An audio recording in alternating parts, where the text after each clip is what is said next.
Just now, we have understood why taking Tableau Specialist certification is important for us.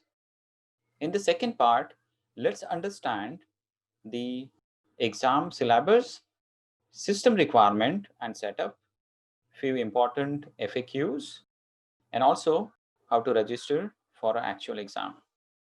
Let's get started with the exam guide. Now, exam guide is one of the very important document which allows us to understand what you can expect in your actual exam, system requirement information, exam breakup, and all of those details covered in the exam guide. So let's talk about those in detail.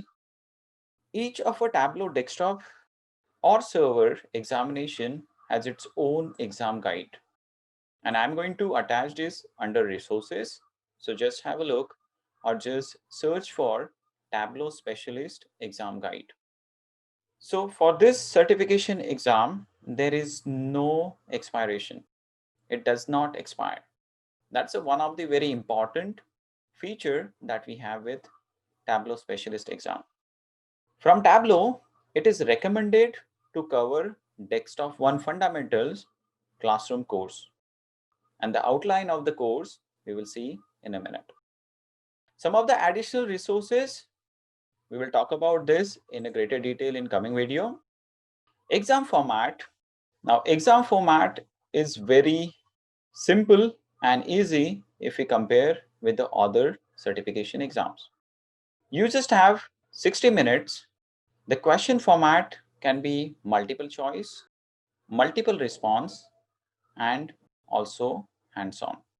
And most of the scenarios, those will be 20 and 10 proportion. So you can expect 10 hands-on questions and 20 knowledge-based questions.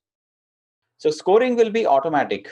Once you click on that submit button, you will see your result at that moment. Passing score is lesser than what we have for Tableau Certified Associate. For Certified Associate, it's 75%. For Specialist, we have 70%. So definitely we'll have to take advantage of this as the passing score is low. There are higher the chances that you will succeed. Now, delivery platform, it is recommended to have a Windows system so that you will have a smooth experience because we are going to connect to a virtual machine from your laptop. That's where if you have a Windows environment, that will be handy.